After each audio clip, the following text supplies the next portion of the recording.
Good afternoon. Joyful afternoon. Thank you all for joining us. I call the Penn West Council of Trustees regular meeting to order. Thank you for the water. Rachel, can I trouble you to take attendance, please? Absolutely. Trustee Bellini. Via Zoom. Trustee Dunbar. Trustee Jones. Here.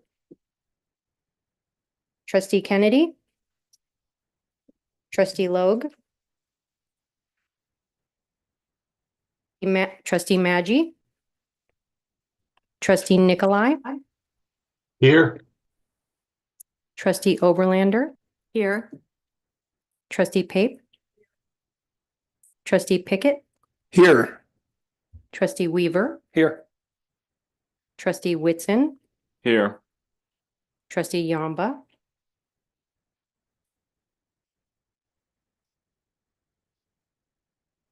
Trustee Yost.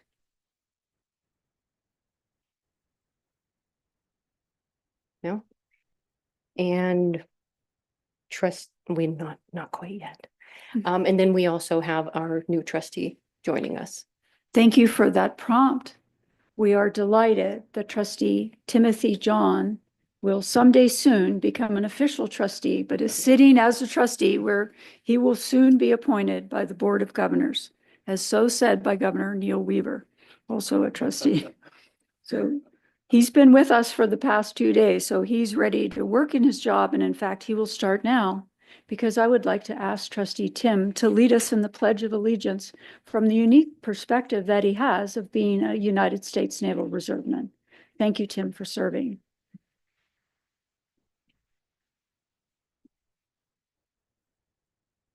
I pledge allegiance to the flag of the United States of America and to the republic for which it stands, one nation, under God, indivisible, with liberty and justice for all. Thank you, Trustee. I'd like to say a couple of things about you, but perhaps you'd like to say them about yourself. What is your major? And about your work as a hospital corpsman and your goal. Hello, everyone. You have to touch your button. Hello, everyone. It's a pleasure to be here with you guys. My name is Timothy John. I'm a bio pre-med major. I'm a sophomore currently at Clarion. It is a pleasure to serve with you guys. And I'm a hospital corpsman in the Navy Reserve. I've served for about 2.5 years coming up. It's been a pleasure to serve this country, and I'm more than happy and glad to serve our university for the better of it. Thank you. Thank you, Tim. Thanks. Next up, I'd like to ask Trustee Larry, right beside me, Trustee Larry Pickett, because I believe you have a resolution. Yes, I have a very important resolution to read today. This is on behalf of the Pennsylvania Western University honoring Kathy L. Pate. Be it resolved that the Council of Trustees of Pennsylvania Western University, whereas Kathy L. Pate has served with distinction as chair of the Council of Trustees of Pennsylvania Western University from October 2022 to January 2025. And whereas under Pate's leadership, the board has made significant progress in advancing the mission of Pennsylvania Western University, fostering academic excellence and supporting strategic financial sustainability initiatives.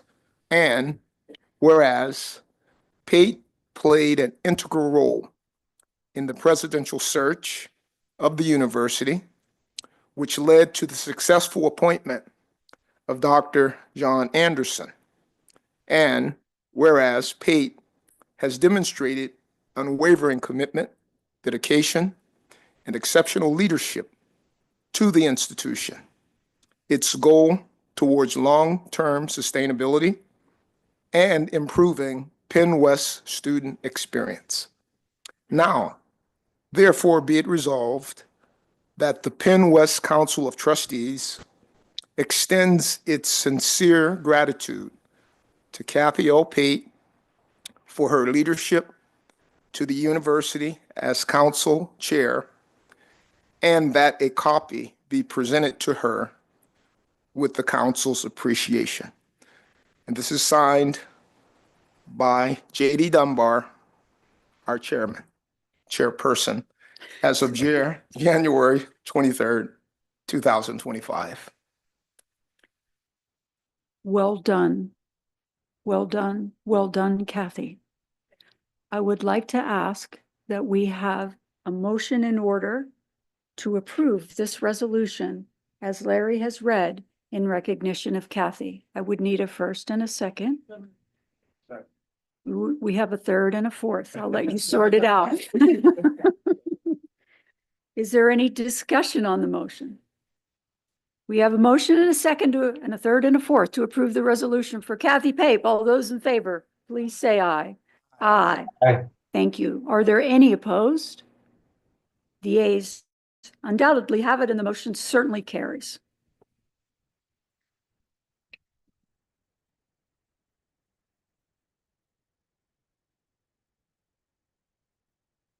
You have to proceed to the front for the formal recognition of your citation.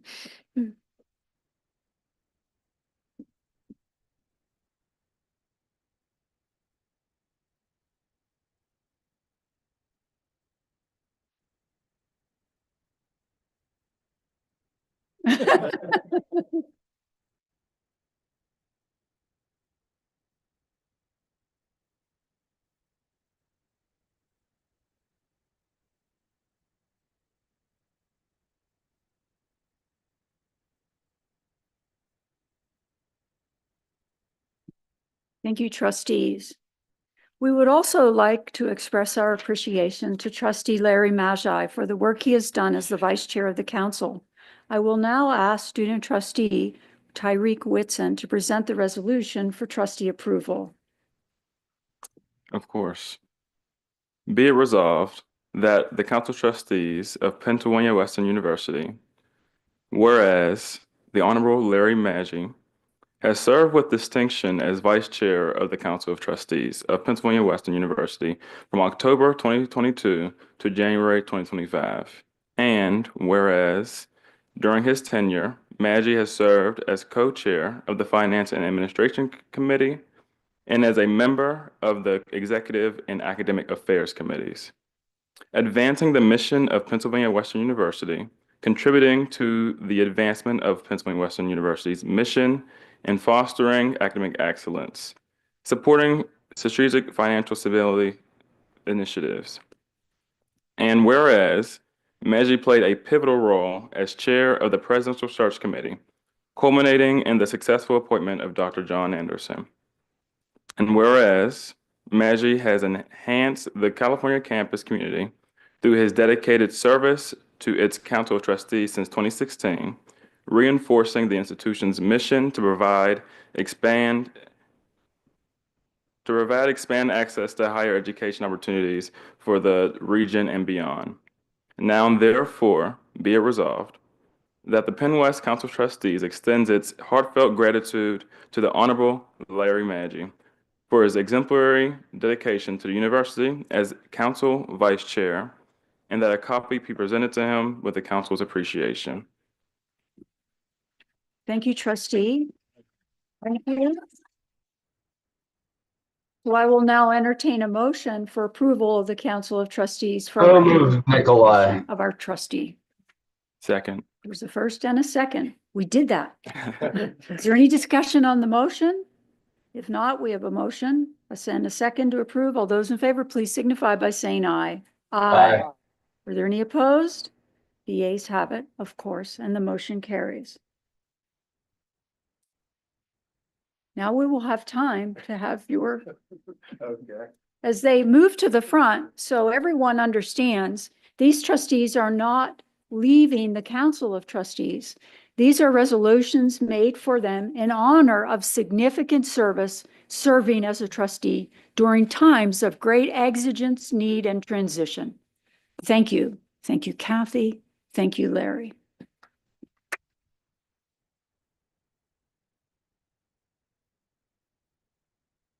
We have a special resolution today. Is that right? Am I doing the right thing? Thank you, boss. I'd like to recognize our fellow trustee, Donna Oberlander. Now, Donna Oberlander just had some recognition at lunch, but this has to be official because the mark you've left on this community, on the state of Pennsylvania, and on our university is memorable, and we want to mark your transition at this time. Again, this trustee is not leaving the council, but has recently left employment of one job to pursue another. I will present the resolution for trustee approval. Whereas Donna Oberlander served the Commonwealth with distinction as the representative of the 63rd District from 2009 to 2024, dedicating 16 years to the betterment of her community, region, and state. And whereas her trailblazing leadership has set an extraordinary precedent as she became the first Republican woman to serve as both Republican whip and policy chair, and the first representative from the 63rd District to achieve advanced leadership roles, including caucus secretary and chair of the House Tourism and Economic and Recreational Development Committee. And whereas her steadfast commitment to critical causes was evidenced through her service as the co-chair of the House Diabetes Caucus and the House Manufacturing Caucus, and an active membership of so many numerous other caucuses, including the state system of higher education. Whereas she advanced key legislative initiatives and served on impactful committees, including APROPS, Children and Youth, Environmental Resources and Energy, Local Government, while contributing to Pennsylvania Infrastructure Investment Authority. And whereas Donna's dedication to the communities of Pennsylvania has been recognized with numerous accolades, including the Guardian of Small Business Award, the 2011 Legislative Leadership Award, the Rural Health Legislator of the Year Award, the Pennsylvania Rural Educator of the Year Award, celebrating her contribution to business, education, health, rural development. I love your smile. Whereas her advisory roles on the Pennsylvania Small Business Development Center's Advisory Board and the Pittsburgh Supercomputing Center's Advisory Committee exemplify her dedication to fostering innovation, economic development and growth, and entrepreneurship. Whereas Donna's decade of public service have profoundly impacted the future of Clarion and Armstrong counties, Pennsylvania, and the lives of countless residents, ensuring resilience and progress in the face of challenge. Whereas Donna has enriched the Clarion campus, her community through her unwavering service to its Council of Trustees since 2008, strengthening the institution's mission to provide exceptional higher ed opportunities. Finally, now therefore be it resolved that the Penn West Council of Trustees expresses its deepest gratitude to you from the core of our heart for your exemplary service, steadfast leadership, and contributions to the Commonwealth of Pennsylvania and far beyond. Further resolved that this resolution is entered into permanent records as a testament to the profound impact of your career, your service, and that a copy be presented to you with our appreciation and best wishes for your future endeavors. I will entertain a motion that the Council of Trustees approve this resolution before we all clap for Donna. Do I have a first or a second? So moved. We have a first and a second. Is there any discussion on the motion? All in favor, please say aye. Now I suggest that we Aye. stand. Donna Oberlander.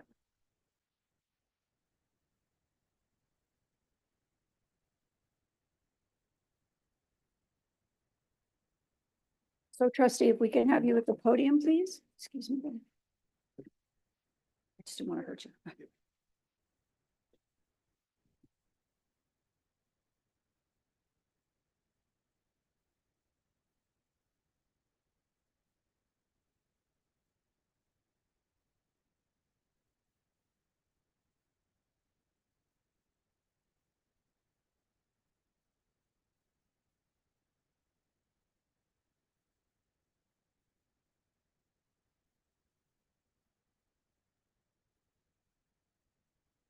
My final words on this, and this does not have to be in the minutes, but we had a retreat yesterday for both the trustees and the cabinet. And in part of the retreat breakouts, one of the things we talked about was bias. And I heard two people on the committee that I was in mention that they felt there was a bias to them because they were small women. And I looked at Donna and Kathy and I said, every time I see you guys, I see a giant. We don't see you as small. We don't see you as small. Thank you. We're now to Middle States accreditation. Dr. Becky McMillan, no, sorry. Oh, sorry, Mr. President. Way ahead, way ahead. I have you right here. Thank you. Dr. Anderson, would you like to share your quarterly report? I'm glad to. Thank you, Chair Dunbar. I also want to congratulate Trustee Oberlander for her 16 years of service to the Commonwealth and more than 2 decades of total public service as an elected official. And express my gratitude to Trustee Pape and Trustee Maggi for their outstanding leadership as chair and vice chair for the past 2 years. You've made my transition here very smooth, and I certainly appreciate your leadership and friendship. As we begin our spring semester, our campuses again are bustling with activity. You walk across the frozen tundra that we feel outside today. You'll see roughly 10,180 students. Our spring enrollment is on track right now to meet the projections of our September CPP.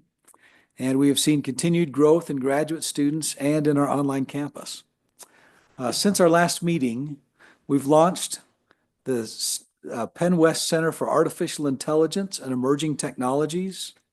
This center will support faculty in integrating AI into teaching and preparing students to be career ready in an AI-driven world. This center will also foster dialogue on AI's challenges. We will work with our community partners to address emerging technologies, economic, ethical, and societal impacts. We've expanded our dual enrollment program, as we have discussed, to provide high school students greater access to affordable college-level courses, and we continue our relationships with school districts, with superintendents and principals to ensure there are clear career pathways that support professional development opportunities for teachers in the classroom. Fulfilling our mission as a regional university and contributing to the economic growth and workforce development, we celebrated the graduation of over 900, I believe the actual number is 902 students this fall. Among them, 179 education majors are prepared to enter the classroom as teachers, 93 business majors, and 30 nurses. That's a significant impact to Western Pennsylvania.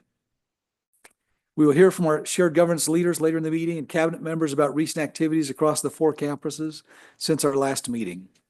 We'll also hear updates from student affairs and institutional effectiveness about our Middle States report.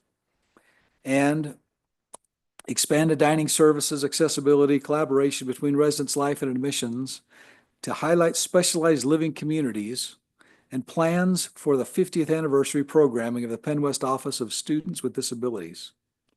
Kelly Rapinski, Vice President for Communications and Marketing, will present an update on the spring marketing initiatives and share key data insights for our website and digital marketing campaigns.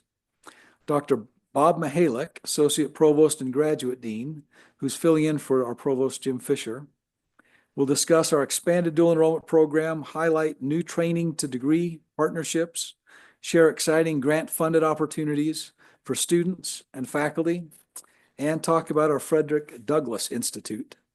We'll also have an update on enrollment from David Dollins and Adam Reynolds, and get some details on the spring enrollment. We'll have an update on the budget from Vice President for Finance and Administration, Fawn Petrosky, which today we need to recognize is her last official day at the institution. And she's choosing to spend it here. Tomorrow, she is going to be on a plane to Disneyland, and I'm sure she will enjoy that trip. But Fawn has been fantastic. We recognized her at the last board meeting for her service. She extended her retirement date to help us out with a few things. We thought she'd be gone in December. That's why we recognized her last time. But she'll be here to provide an update on our budget and where we are and what we're doing with our audited financial statements, which all looked good for fiscal year 23-24. We'll also hear from Jim Geiger and share some information about alumni initiatives and opportunities for people to engage as alumni ambassadors. Many of you around the table have done that already, and we thank you for engaging that initiative. Chair, I'll wrap up my report with drawing our attention to the slides we'll put on the screen, which recognize the retired faculty, members, and administrators from Penn West who were granted emeritus status during the past quarter. Many of those had retired during COVID or other times. We went back and reviewed the rosters to make sure everybody who was interested and qualified had an opportunity. We sincerely appreciate these individuals for their exemplary dedication to the university. We thank them for their service to our students, to our colleagues, and to the Commonwealth, and for their ongoing valued connection to Penn West, and for their efforts to help us continue to build the legacy for more emeriti faculty and staff in the future. Madam Chair, that concludes my report. Thank you, Mr. President. Are there any comments or questions of the president? I have a comment that was shared some time ago at commencement. Actually, I'm going to call on you, Trustee Weaver, when we were disrobing at commencement. You said something to me. I said at commencement. They're university people. They know what I meant. You said, we're both red. You said something to me that was so memorable about our president. Do you recall what that was? I believe I said unflappable. Was that the word I used? You looked at me and said, our president is unflappable. And let it be noteworthy that this is the first time that this person served as a president. That was his first commencement. He was neither anxious, he was calm, he was unflappable. Nothing flustered him. It was as though he grew up doing this. So I thought that belonged with your report, sir. Thank you for your service You're very kind. and all you do for us. You're very kind. I'm just glad you couldn't see what was going on the inside. We're up to public comments, so we'll move to the public comment portion of the meeting. Rachel, do we have any public comments? May I ask the public, is there anyone here seated? I see a hand. No?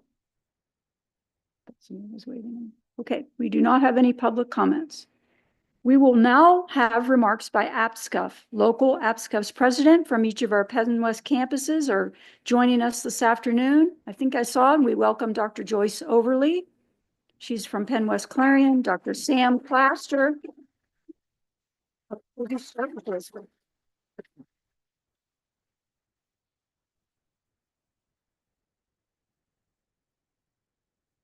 Good afternoon, trustees, President Anderson, administrators, faculty, and guests. My name is Joyce Overly, and I am a faculty member in the Chemistry, Mathematics, and Physics Department, as well as the Clarion APSCUF chapter president. And I'm speaking today on behalf of all three Penn West APSCUF chapters. I'm happy to report that in between the luncheon and this meeting, I was on a Zoom meeting with about 80 of my faculty colleagues from across the state system. At that meeting, the professors in APSCUF's Legislative Assembly voted to approve a retirement incentive program for eligible faculty who retire by August 2025.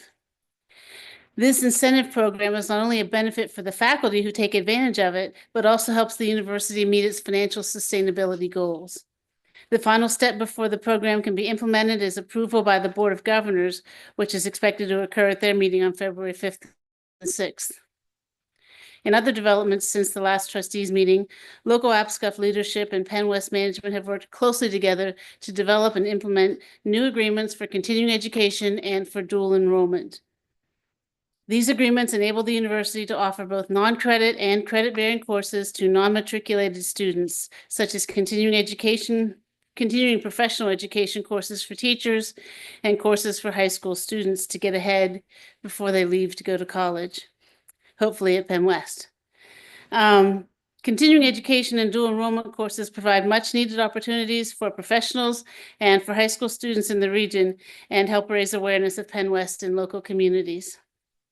Other local agreements that APSCUF and Penn West management will be working on this semester are an updated summer agreement and an agreement for prior learning assessment of students, including veterans who come to Penn West with previous courses, life experience, and other forms of training related to their academic discipline. Changing tracks, the granting of tenure is an important milestone in a faculty member's career. This semester, APSCUF and Penn West management will be working to craft a tenure agreement. So this is the third sort of leg of the faculty agreements that had to be created since we became Penn West. So there was the sabbatical agreement, the promotion agreement, and this is the third one, the tenure agreement. And this agreement will detail the expectations and the processes of applying for tenure at Penn West.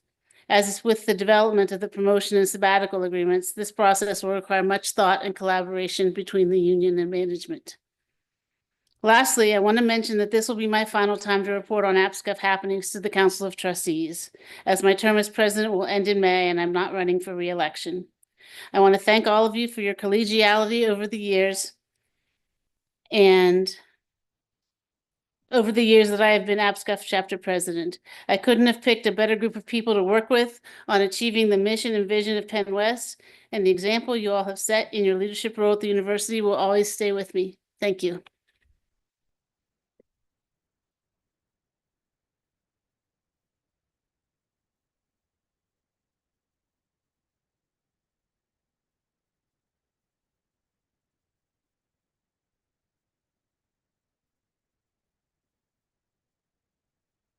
Thank you, Dr. Joyce, for your service during a tumultuous time. And from what you said now is a much calmer time. So we appreciate you.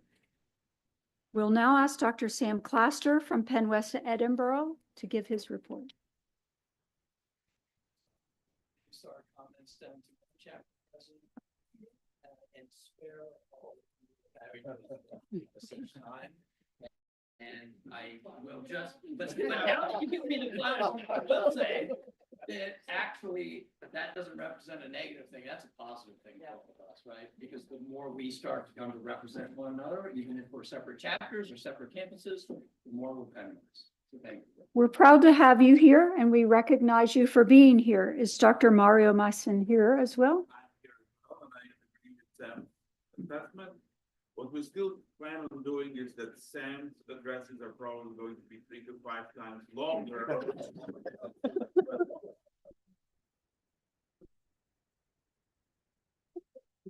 So we have Robin Weaver for Faculty Senate remarks.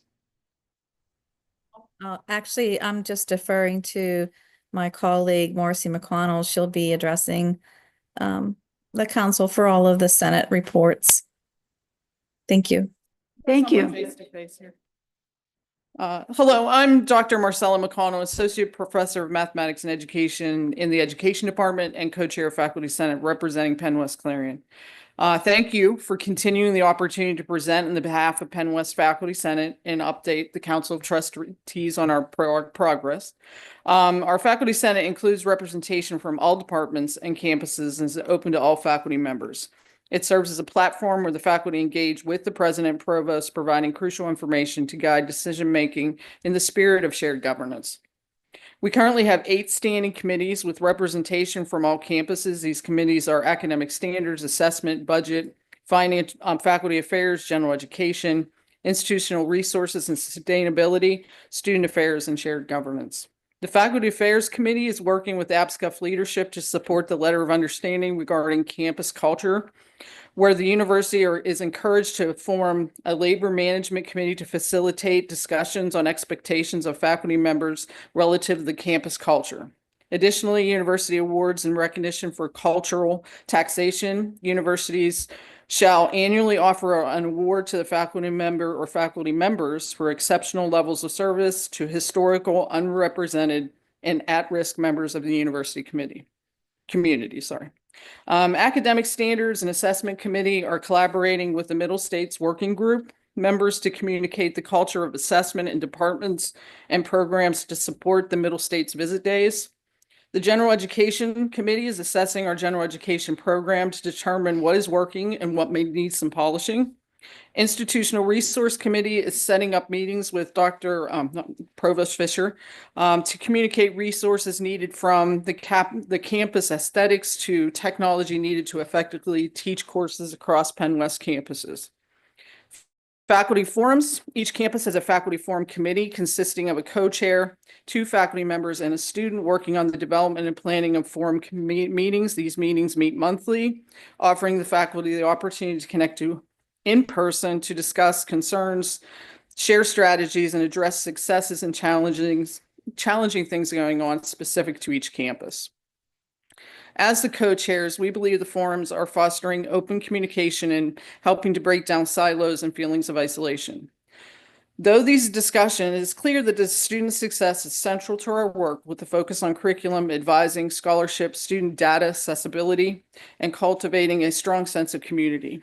We're seeing positive momentum in these areas. One of Penn West Clarion, the whole cabinet came. I was very sure. It's good. Just invited, but the whole cabinet came and shared in that face-to-face meeting. As a representative faculty senate, I would like to just say again that the presidential search was a success. And I would like to commend President Anderson for your leadership. We look forward to continuing our partnership as we strengthen our programs, deepen community connections, and provide an education that cultivates career-ready, lifelong learners and leaders who enrich and engage each other, their communities, and beyond. We're excited to see how his vision and expertise will guide our university, and we're eager to work alongside you.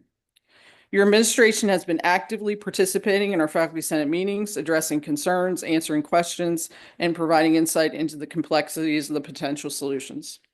The Faculty Senate has several upcoming priorities. Faculty are particularly interested in detail regarding actions needed to meet the FTE targets. They're also concerned about ensuring that staffing plans are developed thoughtfully to preserve the unique expertise of faculty members in specific programs. We appreciate the administration's initiative to request voluntary 3-year staffing plans for departments to protect and project the actions that will meet the FTE target. And additionally, we look forward to hearing about the budget committee collaboration with administration. The committee is working with the president and the provost to craft a presentation that clarifies the status of the budget and the financial implications of the decision making, which in turn will help with Middle States also. The more we know, the more you can communicate. At the next Faculty Senate meeting, senators will vote on a common hour proposal, which aims to define the purpose of a university-wide common hour. If approved, the Common Hour Committee will collaborate with the administration to determine the ideal day and time for a Common Hour and bring it to a vote. We appreciate the administration's support in bringing faculty together through committee work to ensure that the decision reflects a broad consensus recognizing each campus culture. The Faculty Senate recognizes that more changes may be on the horizon, and we're eager to move forward from the transitional period to make meaningful progress in supporting accessibility education that empowers our students. We hope the administration will continue to support APSCUF and the Faculty Senate as we work together to maintain momentum and foster growth. Thank you again for your time. This concludes my report.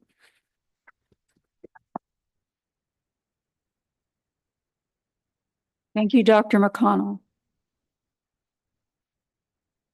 It's now time for remarks from student trustees.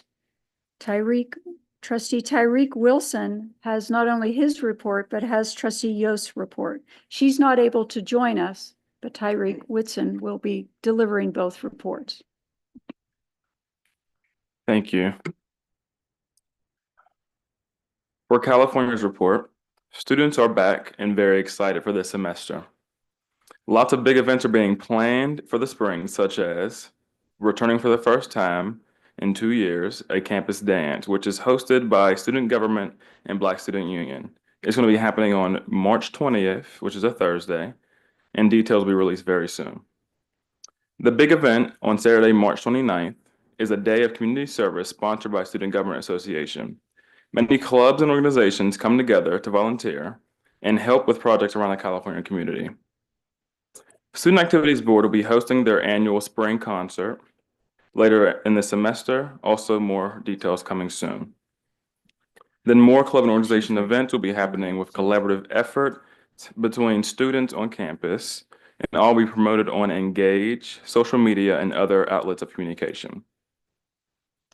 On Monday, January 13th, Penn West California held a ceremonial groundbreaking ceremony on a new science and technology building for the campus. This is part of a $39 million project and is expected to open in the spring of 2027. This building will provide students with an endless opportunity and experiences that will prepare them to go out into the world as the best people to go into the fields. I'm excited to see where this project goes and how it will benefit students for generations to come. Club volleyball, as well as other sports clubs from Cal's campus, have been attending and representing California at tournaments or games at universities around the state, even some outside the state. A huge thanks to them as they help drive up retention, because this is an area where many students find a sense of community and some of their closest friends. Soccer, hockey, and rugby clubs have also helped in this effort, as they have consistently brought attention to the university with games and tournaments held on or near campus. The importance of our clubs and organizations is truly unmatched and are a huge part of building our culture and communities. Okay. The Vulcan swim team have had a successful season so far, with 8 swimming student athletes qualifying for the PSAC qualifiers in various events, and their names are Liv Savinsky, Eddie McCusker, Ashlyn Hornick, Antonia Johorita, Medi Moretti, Audrey Weaver, Autumn Krishner, and Gabby Miller. Congratulations to them. They also have a dual meet record of 4-1 so far this season. And then at the 2024 TYR 85 invite, the team has an 87% success rate in the 3-day invite. This means with 18 student athletes and then 145 races out of 166 swims, those 145 were best times. Congratulations to the swim team for their amazing season so far, and we are rooting for them to finish off strong. Dr. Michelle Torregano, who is currently an associate professor of childhood education at the California campus, has been appointed as the Penn West University director of the Frederick Douglass Institute Collaborative. At PASHE, the FDI Collaborative was established in 1995 and is committed to creating inclusive university communities and transformative connections. Dr. Darla Timbo will be serving as associate director for the California campus. Both are truly deserving of this, and we hope that this is a step forward for the growth of our university. As for Sonia's report for Edinburgh, she says, since the last meeting, they've had a successful homecoming related to student events, the homecoming parade, and the football game. Generally, strong attendance for events throughout the festivities, and we raised the most money we've ever had in history, raising around $750. Rake, which is the Random Acts of Kindness in Edinburgh, was hosted in November, where they had 22 houses signed up and 7 student groups volunteered. At these events, students help rake and bag leaves for elderly and disabled community members in Edinburgh. This event is always very appreciated by the community members. In October, herself and 7 other student trustees from the other Patsy schools were invited to Harrisburg for a day to tour the Capitol building. They met with state senators and representatives and saw the chancellor on his farewell dinner. This trip was a wonderful experience to meet students in similar position and talk about our experience. Greek Life and Campus Life hosted a community trick-or-treat event with clubs and organizations setting up tables and booths for kids. There was an increase in the number of club and organizations this year with the booths, and then a number of students who attended. Families have also attended this event. They are looking forward to Campus Life, which will be hosting Pogue Palooza next week. This event allows students to meet clubs and organizations on campus and learn more about the ones that they are interested in. And then student government is also working with BSU to plan some Black History Month events for February. Then as for student concerns, students are currently interested in seeing Common Hour brought back on campus. Over the past semester, there has been discussion toward bringing it back, and students do look forward to when this decision is finalized and announced. Thank you. Thank you, trustee. It is noteworthy, though some of you may have been at the last meeting, to know that student trustee Tyreek Whitson is a member of the executive committee. The first time that we're aware of that a student has been voted onto the executive committee of the Council of Trustees. So we congratulate you as you start that journey with us. And soon to be trustee Tim John, is there anything you would like to add? Not right now. Thank you. The next on the agenda is the remarks from PAC representatives.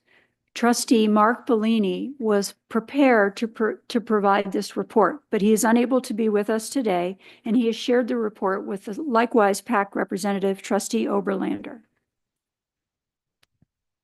Thank you. I do have the report from Mark. Thank you, Mark, for sharing that. A PAC survey of 6 questions was sent out to all of the trustees across the system, and I do hope that you had an opportunity to take just a moment and fill that out. Some of the questions were based on whether you would like to start having meetings again as a full group, whether you participate via virtual, and whether you would like to keep that as the way that we meet. And we will be discussing that on Tuesday, January 28th at 1:30. The PAC board has been taking prudent steps with our fiscal balance to grow the account, and they did that through the combination of a CD purchase and some investing, and want to continue to be good fiscal stewards of the money that the PAC committee has at this time. That is the end of my report. Thank you, Madam Chair. Thank you, Trustee Donna. We're going to move on to the consent agenda. Consent agenda items are considered in one motion unless a member wishes to have an item removed for individual discussion. Does anyone wish to discuss the consent agenda, which is before you in your package? The consent agenda consists of the minutes of the regular meeting of September 26, 2024. Is there a motion to approve the consent agenda? Moved by Trustee Pape, seconded by Trustee Mash. All those in favor? Aye. Any opposed? The ayes have it and the motion carries. The next update for Middle States accreditation will be provided by Dr. Becky McMillan, Executive Director of Institutional Effectiveness. She will be online. Becky, are you with us? Hello, yes, good afternoon. I am pleased to present an update on our accreditation process with you today. Our site visit with our evaluation chair in November went very well, She had several positive remarks and a few recommendations for us that I will share with you today. Thank you to each of you who participated in those meetings at our Edinburgh campus. The positive remarks and notes of distinction that she gave us included that we have a very well-developed study. She said that we have a strong repository of evidence, which consists of over 500 pieces of evidence. We have a clear thread of assessment that has been well woven into the functions of our institution.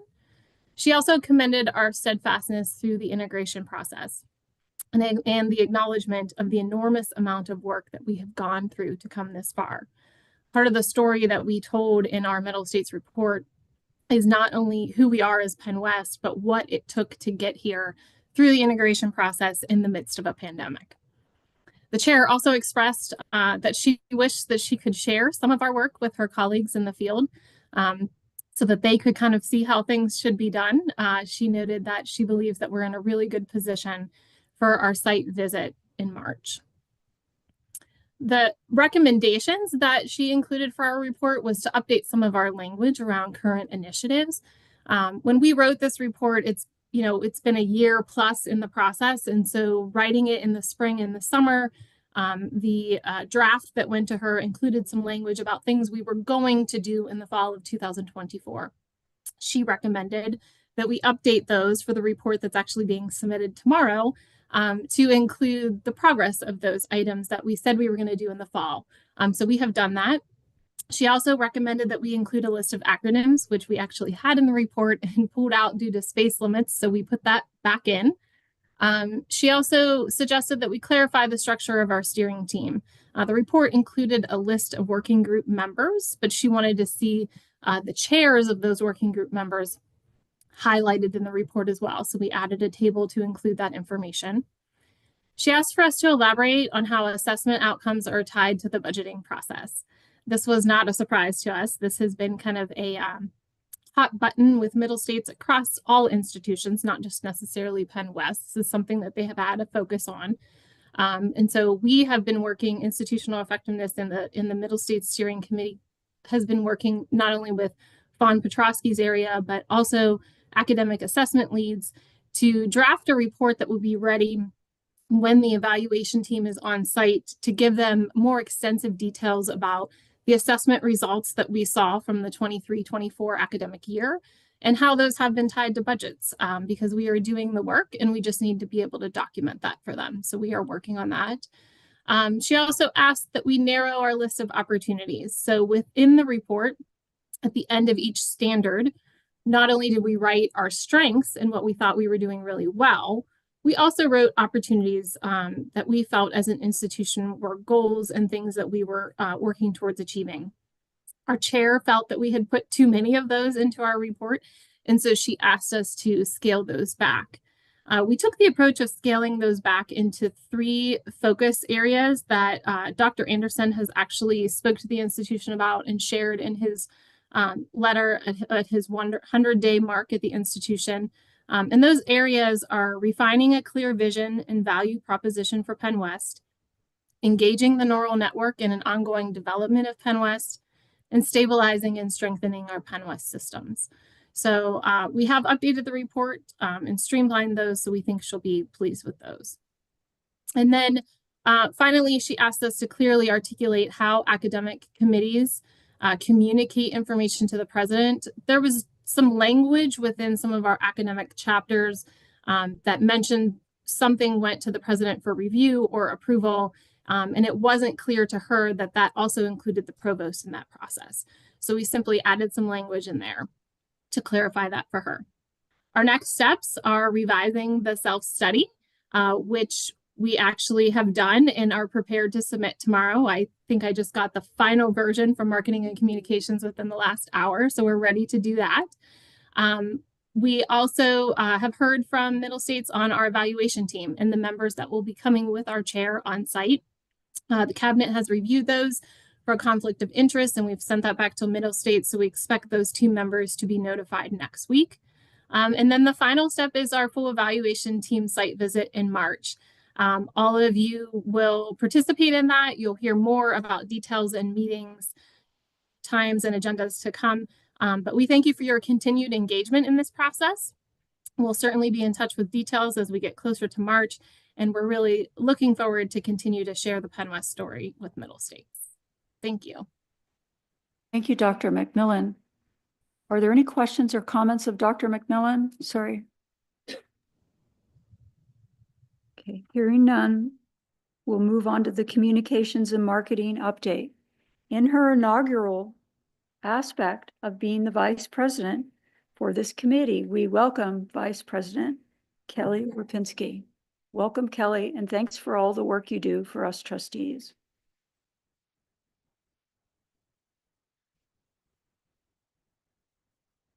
Yeah, I'll highlight some highlights from our leadership team, recap some key projects from the fall, and share insights from our website and social media analytics. And we have some exciting initiatives planned for the spring that I'll be sharing with you. The communications and marketing team brings together decades of expertise that spans higher education, corporate sectors, print media, and publishing. On the screen here, you can see our leadership team, and they are responsible for overseeing the areas of executive communications and public relations, strategic marketing, university storytelling, creative services, brand management, and web services. This group, their main purpose is to deliver strategic outcomes aligned with Penn West branding, recruitment, and advancement goals. We collaborate across all the areas of Penn West, and we always want to ensure that we are delivering a unified and consistent brand message to all of our stakeholders, so our prospective and current students, our alumni, and the wider community. Next slide, please. This fall, we had a lot going on. We launched the Power of Penn West podcast, which President Anderson has been hosting, and we've had some great stories that we've shared, and season 2 has launched, and we're excited for that. We realigned the division to adopt an integrated marketing and communication model. This model, at the heart of it, is really to help support enrollment and advancement objectives. We also increased our media engagements. We promoted several key announcements, including the AI Center launch, our dual enrollment program updates, and of course, Dr. Anderson's inauguration. We've been increasing what I like to, it's earned media opportunities. That's where we don't have to pay to advertise, but we have the media come to us because they're interested in hearing about Penn West's story. We've also conducted a comprehensive social media and website audit, and we're making ongoing enhancements to improve the user experience. Next slide, please. The new Penn West website continues to perform strongly. I've highlighted some of the key highlights. We've seen a significant increase in our views year over year. And the one that we really like to see is the organic traffic. That means that folks are coming to our site because they want to learn more about Penn West. And that is always really good news. We are fully compliant with the new federal ADA digital accessibility standards and also the higher education cost transparency section of Pennsylvania Act 69 of 2024. We're one of the first schools in PASHE to actually achieve both those milestones. So that was some great work done by our team. And we have also been recognized as Modern Campus's top higher education website for 2024. A lot of that had to do with being ahead on the ADA compliance, which a lot of universities are now playing catch up on doing. Next slide, please. Our social media platforms are continuing to see notable engagement growth. Here for California, as you can see in the charts here, our homecoming and commencement posts drove the highest engagement. No surprise, President Anderson is in one of those photos. He's very popular on social media. Next slide, please. At Clarion, we also saw those engagement trends, which mirrored our other campuses. Again, notable peaks, homecoming and commencement. Next slide. And then at Edinboro, the engagement growth followed similar patterns. And we see here homecoming and commencement also were two of the largest popular posts. And finally, on the next slide, you'll see Dr. Anderson, again, very popular on social media. And this has a lot to do with his ongoing engagement with our students, alumni, and the community. Next slide. We are also leveraging content creators. Many of you might be familiar with this. This is where we take students, faculty, staff, and alumni, and we have them create video content. And then we share that across Facebook Instagram, YouTube, and TikTok, and for as long as TikTok is here with us. And this really is what our prospective and current students and alumni like to see. They feel more engaged, they feel like they're participating in the accounts, and it helps to not only provide them information, but allow them to connect with the university. We have a lot going on this spring. We'll continue our targeting of prospective students through a combination of digital advertising and SEO, content marketing, social media, and traditional marketing channels, which include mass media and print. Our division also collaborates very closely with SEM on enrollment marketing, and we collaborate a lot on collecting data and ROI on the efforts that we're doing. Next slide. And we conducted a brand perception survey. We are a mighty university, but still young. And so as we launched a new brand, we really wanted to get a good grasp of where we stand in the market. It's a little bit small on the right-hand side, but 773 prospective undergraduate students, 402 parents and guardians, and then 402 prospective graduate students were surveyed.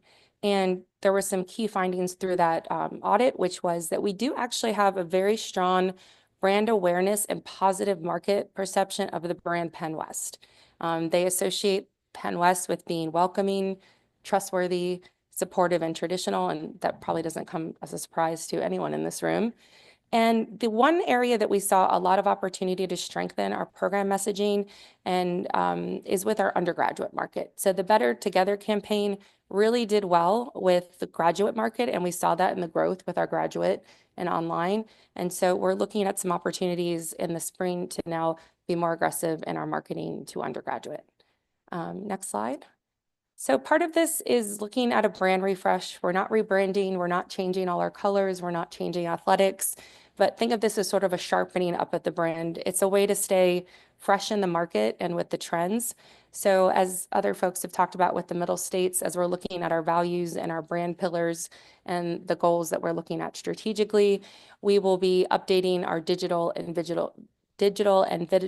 let me say this again, our digital and video marketing materials to reflect this. So you'll see some new images, some new ad campaigns that's going to build on that positive brand awareness and develop a long-term campaign that really reinforces the Penn West brand proposition to the key audiences with a very strong focus on the undergraduates and their parents. So we're really excited to share more about that in the coming months. This concludes my report. Be happy to answer any questions that you have. Question. Please proceed. Talk about how we share with local media some of the great things that are going on campus. Not Post-Gazette, not the Enquirer, not the Wall Street Journal, but like whatever the paper is in Clarion or Brookville. Yeah, absolutely. So some of the things that we do we have dean's lists or local student athletes who have gotten awards, like the Derrick here in Clarion would be an example. We'll look at where they're from and we'll contact their local paper. Wendy Mackel, she does our university executive communications and media relations. And even as I was just sitting here and Tyreek was making notes of upcoming events or students recognize, she was in our system reaching out to folks. So we try to stay up with athletics, with the academic departments, and make sure that the hometowns can see the value of Penn West, not just at the regional level, but at the local places. Any other questions? It looks snappy. Yeah, well, thank you. Thank you very much. Thank you. Next up, we have academic affairs. The person presenting for academic affairs is Dr. Bob. I want to pronounce your name right, Bob. I just met you at lunch, Mahalik. I gotcha. Yep. Will you approach him? Please give the remarks. Thank you so much for being here.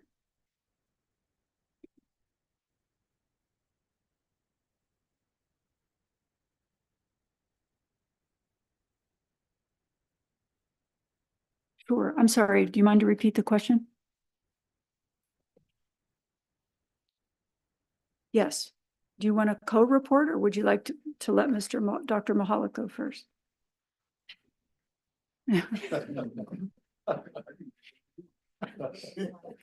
Oh boy, my first meeting. Okay, I'm on the spot here. If you have remarks, I'd That would be great. Mhm. Turn yourself on there. Trustee Logan was supposed to be the presenter, but I will present in her absence. Highlights from the fall 2024 semester include the following. On October 15th, Penn West announced the creation of its Center for Artificial Intelligence and Emerging Technologies.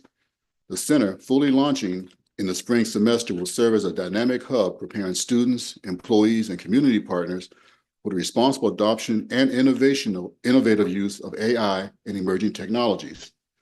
Dr. Camille Dempsey, Associate Professor of Education, will serve as the center's inaugural director.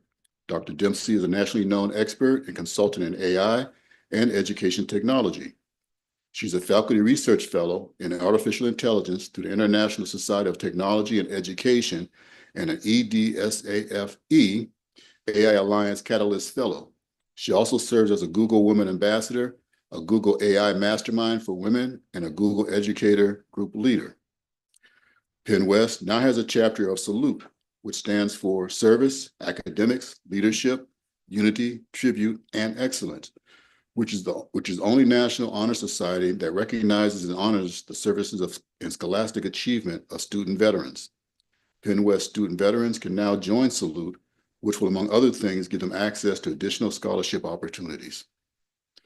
Penn West California's Gallagher Hall is now home to the Gallagher Studio, where students and faculty can produce, record, and mix original music.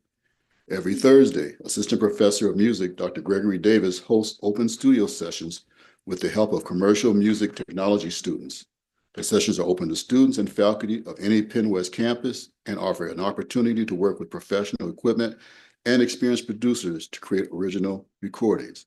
Now I will turn it over to Dr. Mihalchik, Associate Provost and Graduate Dean, who will provide additional academic support information. Thank you, Trustee. I appreciate that. We are approaching the end of the second week of the spring semester, and the curricular and extracurricular activities are at the heart of the university experience are well underway. As President Anderson noted, everyone within the Division of Academic Affairs continues to focus on ways to improve enrollment, student retention and success, and student curricular and extracurricular experiences. In addition to the examples provided earlier, I'd like to highlight the following. The university increased the number of dual enrollment courses available to high school students for spring 2025. We are engaged in significant outreach to school districts across Western Pennsylvania to connect more high school students with dual enrollment options for the upcoming summer and fall. Dr. Philomena Gill, an executive director within our Student Success Office, is taking on an expanded role focused on the broad and varied needs of adult student learners at Penn West. Dr. Gill is an expert in adult student needs and will liaise with all offices across the university that impact them. Penn West leads the way in adult student enrollment with the largest percentage of undergraduate student and total student enrollment within PASHE. On January 9th, Penn West finalized a partnership with Beaumont Technologies and its American Injection Molding Institute, or AIM. This allows students to complete significant technical training in plastics injection molding at AIM and then seamlessly earn an Associates of Applied Science degree in Applied Technology at Penn West. This partnership, serving the workforce needs of the plastics industry and providing expanded higher education opportunities to current employees, can and will serve as a model for additional technical training to degree pathways. Dr. Peter Krushennikov, who's here with us today, a professor, in the Department of Computing and Engineering Technology, and Assistant Registrar for Transfer and Articulation, Kaylee Gamutza, worked with the Office of the Provost on this partnership. Rhonda Gifford, the Career Center's Executive Director of Experiential Learning and Employer Engagement, secured a 3-year, $332,000 grant from the McElhatton Foundation to support the development of paid internship opportunities at Clarion and Venango counties. Grant funding will be used to hire a new internship program coordinator housed here at the Clarion campus and to provide internship stipends for students in unpaid and underpaid internships. At Penn West Edinburgh's Center for Branding and Strategic Communication, part of the Northwest Pennsylvania Innovation Beehive Network, our art and design students gain real-world experiences performing work for small businesses and nonprofit clients. They recently earned 4 regional marketing awards while competing against seasoned professionals for these prizes. They earned a Gold Public Relations Society of America NWPA Niagara Award in the Video News Release Marketing Video category, and 3 silver awards in the marketing advertising category. In the marketing advertising category, the Beehive earned a silver for its collaboration with Tour Erie, a new family-owned small business that provides tours of the city of Erie and its Bayfront community. Brianna Snigarelli, who graduated from Penn West in 2024 with a degree in graphic and interactive design, completed the branding for this new organization. A student team from Penn West Design Practicum course under the direction of visual and performing arts faculty members Cassandra Reese and Scott Glad earned a silver award for Discover Harbor Creek, an innovation through the Harbor Creek Community Engagement Team in Eastern Erie County. Furthermore, in October, the Edinburgh Beehive, through the efforts of Faculty Executive Director Chris Latanen, secured a $452,000 grant from the Appalachian Regional Commission to train and empower marker entrepreneurs in the region. In partnership with Bridgeway Capital, Edinburgh's Beehive will use the funding to offer an annual 10-week entrepreneurial accelerator program, NWPA made, each spring for the next 3 years, while then providing extensive assistance to those entrepreneurs after the program concludes. In addition, the Edinburgh Beehive will build and launch a regional branding initiative that promotes Northwest Pennsylvania's creative economy. We are strengthening our commitment to the important role and work of the Penn West Frederick Douglass Institute. The FDI, a partnership between Academic Affairs and the Office of Diversity, Equity, and Inclusion, focuses on the recruitment and mentoring of faculty FDI scholars and meaningful extracurricular programming for Penn West students. The FDI faculty leadership team includes Penn West FDI Director and Associate Provost of Education, Dr. Michelle Torgano, Dr. Darla Timbo, Assistant Professor of Psychology and Associate Director at the California campus, Dr. Joseph Kroski, Associate Professor and Director of Penn West Act 101 Programs and Associate Director at the Clarion campus, Dr. Adrian Dixon McCullum, Assistant Professor of Counseling and Associate Director at the Edinburgh campus, and Dr. Gabriella Locke, Assistant Professor of Counseling and Associate Director at the Edinburgh campus. At each quarterly meeting going forward, we will spend a few minutes highlighting the work of a few faculty members or member who represent the power and spirit of Penn West. Today, I'd like to discuss the great work done by Dr. Marcy McConnell, who's here with us today. In 2010, she took a position at Clarion University in a split appointment between the chemistry, mathematics, and physics and education departments. In the education department, she designs, teaches, and supervises secondary and middle school mathematics teaching methods courses.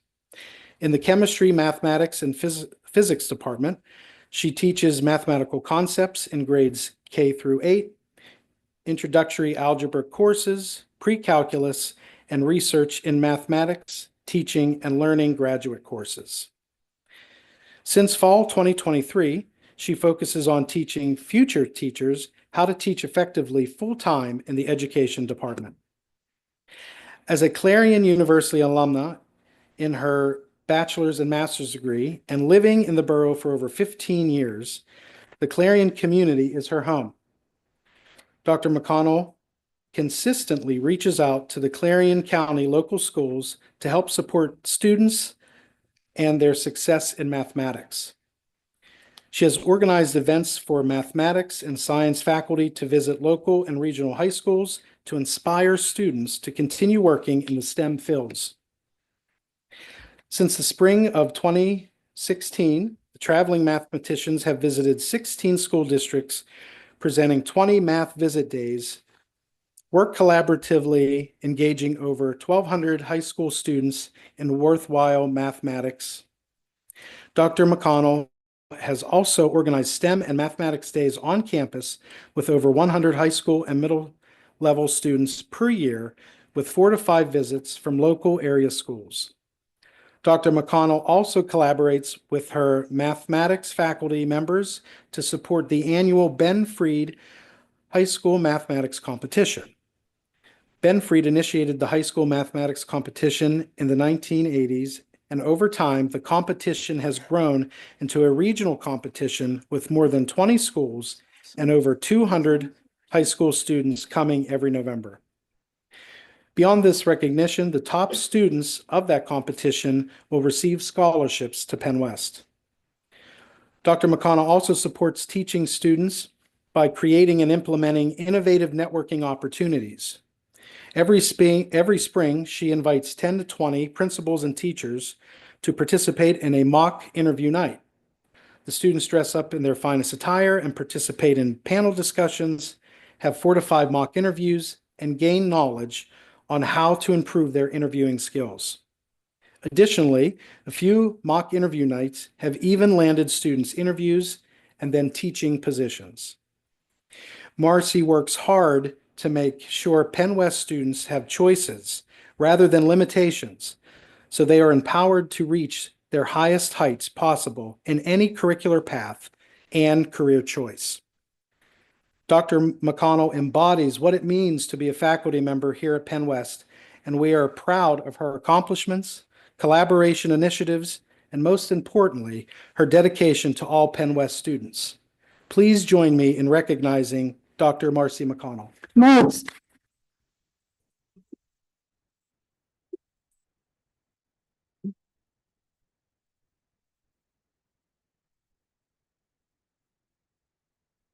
Thank you, Marcy.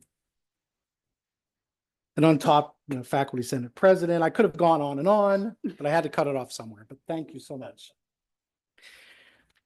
This is just one example of the many types of dedicated, innovative, mission-oriented, and impactful services performed by our faculty day in and day out on behalf of our students and Western Pennsylvania communities. We look forward to highlighting more examples of their work at the next meeting. Thank you. Thank you, That Dean concludes my Mihalik. report. Thanks. Thank you, Dean Mihalik. That was a very complete report. We appreciate that report, and congratulations to Marcy for her recognition. Next up, we'll receive an enrollment update. The Strategic Enrollment Management Report is in our board packet, but here today are Trustee Jones as well as David Dolans. Are fairly brief. So the talking points from me, the undergraduate admissions has been planning additional visit days opportunities for the spring semester. They've been working collaboratively with the academic affairs and advancement on these days and are excited to provide additional visits opportunities for prospective students. Financial aid is set to launch aid award offer letters to prospective students and families in early February.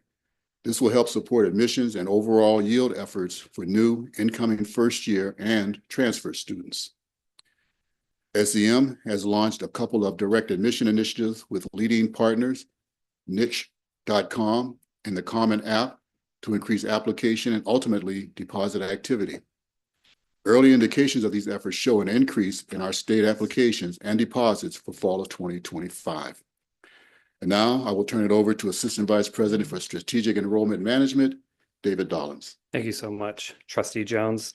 And thank you, Madam Chair Dunbar, for allowing us to give an update related to strategic enrollment management today. So first off, I want to talk about the spring enrollment update. Now, we have not quite hit the official census date of February 3rd.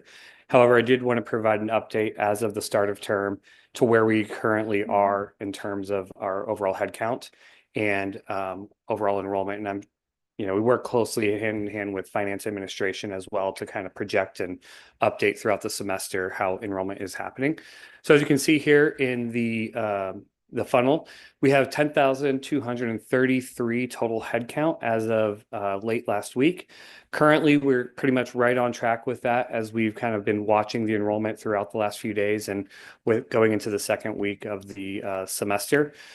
We also have just over 8,020 full-time equivalent students. So these are students that are taking the full-time load for the undergraduate or graduate level. And obviously that's really important to the budget process as well as PASHE is looking closely at FTE and the impacts that has on the overall enrollments, but also overall budgetary implications. And then I've broken down the graduate or the undergraduate as well as the graduate student enrollment, just to give you a sense of kind of where we're at. So overall, I think, we're very pleased with where we're landing, even though we're down about 2.7% year over year from spring 24 to spring 25. We anticipated this in our planning process. And so what I'm pleased to report is that we're actually right on target and actually slightly ahead of what we've projected for the budget for overall enrollment, both at the headcount level as well as the FTE level. And so the work that our team in institutional research, budget and finance, and the admissions and enrollment management team has been doing over the last few months on the enrollment projection model is really paying dividends and is helping us have a better sense and alignment of where we think we're going to land. So, overall spring enrollment, I think it's a positive indication. I will say too that our overall headcount retention is up by 1.6%. So the work that our student success coaches are doing, our faculty, as well as many other folks across the division student affairs, as well as financial aid and student accounts, and all the work that they're doing in helping support students persist to that next semester is really paying off as well. So we're really pleased with a lot of the efforts that have been taking place in the fall to help land us to where we are currently. I'll also mention too that our first year freshmen fall to spring retention or persistence rate is actually up by 3 percentage points as well. So there's a lot of great initiatives that are happening within academic affairs, including a first year seminar course pilot that we think is helping play a part in this great work. So just kind of want to give you a quick overview on where we landed for that. The next slide is really talking about our fall recruitment efforts. So really a recap of where we landed overall. Last report in October, we were in the midst of all of our fall admissions travel and recruitment travel. And so as you can see up here, just some quick stats. We had 614 off-campus visits or events. And so those are our high school visits, our community college visits, as well as college fairs that all of our team are traveling to, not only throughout Western Pennsylvania, but Ohio, New York, Maryland, New Jersey, the Washington, D.C. area, Northern Virginia, as well as the rest of the Commonwealth. So the 614 visits is actually more than what we had for the entirety of the full recruitment cycle last year. It's actually a 4.5% increase in the number of visits, and we still have the whole spring semester to go in terms of recruitment events. So last year we had 587 off-campus visits. So in terms of spring off-campus events, we have 53 to date, and that does not include one of our major initiatives that we're launching this spring, which is our Penn West Days at local area high school. So we're really excited about a lot of the outreach efforts that are going to be taking place over the next few months as we continue to move forward. In terms of the overall on-campus numbers, we had just under 1,500 total visitors across our 12 open house programs across all 3 campuses. And so that's actually slightly ahead of where we were at the same fall. When you look year over year, that's actually slightly ahead of where we landed last fall. So again, a lot of really good stuff going on. And then we have currently 27 on-campus events for the spring semester. So that's going to include our admitted student day programming, as well as our academic visit days, which we're partnering with each of the colleges on and the faculty, as well as our Twilight Tours, which is a new initiative providing a on-campus daily campus visit style event and connecting to an athletics event or an art gallery opening or something like that. And that's going to be an evening campus tour. So that's a new initiative that we're also launching this spring semester. So between all those various events, we think, we're going to have a really good yield season. And the team is working really hard on kind of shifting from the recruitment side to really working with families on helping them decide that Penn West University is going to be the great choice for them and their student as they continue on. So some of the strategic enrollment initiatives, really exciting work. So the campus leadership teams, or CLTs, each campus has a campus leadership team. So we've actually expanded those CLTs to include a senior enrollment management staff person. So myself, I serve on the Cal CLT. Adam Reynolds serves on the Clarion CLT, and then Casey Batesall, who's our executive director for undergraduate admissions. She serves on the Edinburgh CLT, and then I also serve alongside Jim and Bob, along with Dr. Fensky on the online campus leadership team. So really the focus here is to expand the conversation and to look at overall enrollment, and in particular, how do we strengthen our relationships with local area high schools that are serving our campuses, but also how can we better serve those high school students, those families, as well as those communities. And so we've really kicked this off in November, and over the last 2.5 months, we've been talking a lot about where are the students that are coming to each of our individual campuses coming from, and what are those opportunities that we can take to improve those relationships and provide greater awareness, not only of Penn West University, but also the great work that our faculty are doing, as well as providing services that their students need, including how to pick a major, or connecting a faculty member to maybe a classroom experience that they can bring into the high school. So this is something that we're really working hard on to launch on all 3 campuses. And so there'll be more updates as we continue on that effort moving forward. Direct admission, I think this is, Trustee Jones talked a little bit about this, but we have partnered with 2 leading direct admission companies, including niche.com, which is locally based in the Pittsburgh area, and then the Common application. So far, we have over 1,800 applications that have come through direct admission. And essentially, direct admission allows us to essentially let a student know, hey, if you raise your hand, you're going to be automatically admitted to Penn West University in one of our campuses. And so it really connects that opportunity and promotes that college-going culture for students that might not be cognizant of that, or might be first generation. Maybe they don't have the support of their family, but we want to try to provide that opportunity and to let them know that they have a space here at Penn West University. So we've worked closely with these 2 partners on configuring our application process, streamlining that application process, and providing support for those students as they're going through the admission cycle. So they actually have a streamlined application. They'll even really have to fill out the full application. We work with them closely on that. So that's a new partnership, and that's a new initiative that we've kicked off. And so far, we have just under 40 deposits, and it's still very early from those 1,800 applications. So that's 40 students that might not have chosen Penn West or been aware of Penn West University before. We're also seeing a particularly large increase in the number of out-of-state applications through this partnership. So Ohio, New York, as well as Maryland are all up in the numbers of applications. So we're really excited about that. I mentioned the Penn West Days, so I won't go into too much, but we've targeted about 9 to 12 high schools across all 3 campuses that we're going to go out with our first phase of Penn West Days, and then we'll expand from there on additional opportunities, maybe a little bit further out of our immediate catchment areas. So more to come on that and more assessment of that program. And then dual enrollment, you've heard from multiple folks about this new initiative. Just looking at the spring numbers so far, last spring 24, we had about 103 dual enrolled students. This spring so far, we have 172 dual enrolled students. So looking at a percent increase, that's about 67% increase in the number of dual enrolled students.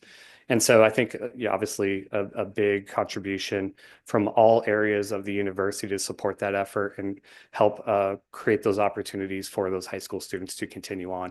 And it's led to some really great conversations with our local area superintendents, principals, college counselors, as well as family members.